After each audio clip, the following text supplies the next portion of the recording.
They sat across from me, smiling as if nothing had happened. My father, my mother, my siblings. Years of silence erased in a single invitation. Let's meet for dinner. I stirred my drink slowly, the ice clinking against glass. They thought I was the same child they abandoned, but I wasn't. The divorce tore us apart. Not equally, surgically. Dad took my brother. Mom took my sister. And me? I was the leftover, the problem neither wanted. So I ended up in state care, cold walls, rotting mattresses, foster homes where love was rationed and cruelty was free. I remember begging, once, asking my mother to take me with her. She kissed my forehead, said, "You'll be fine," then left. Dad didn't even say goodbye. That was the day I stopped being their child. Years later, when the scars had turned to armor, I saw them again. Not by accident. They came looking. First, a message from my sister. "We miss you. Let's reconnect."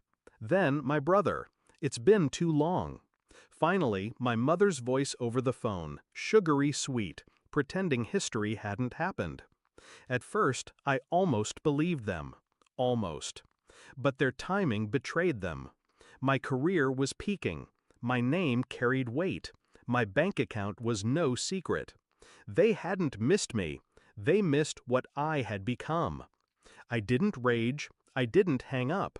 I accepted their invitations, smiled through forced warmth, listened as they painted over the past with cheap nostalgia. They thought I was quiet because I was overwhelmed. But my silence wasn't weakness. It was calculation.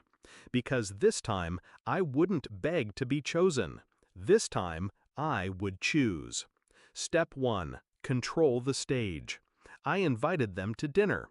A private room, expensive, elegant. A place where every detail whispered power. My power. Step 2. Set the trap. I let them speak first. Let them gush about family reunions, about healing old wounds, about how much we needed each other. Step 3. The reveal. When the check arrived, I slid a folder across the table. Not photos, not memories, documents. Every letter they ignored from the state. Every refusal to take me in.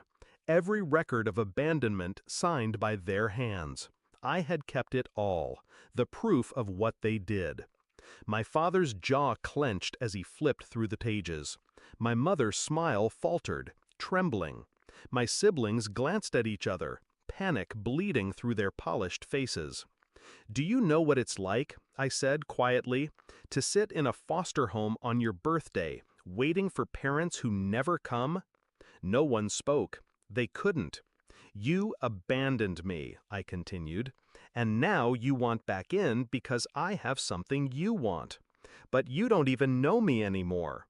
I leaned forward, my voice steady.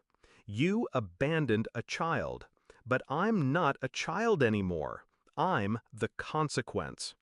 They tried to recover. Excuses spilled out. "We did what we thought was best. You don't understand the pressure. We always loved you." I let them talk, each word digging their grave deeper. Then I stood, dropped enough cash on the table to cover the bill, and left the folder behind. "Read it carefully," I said at the door.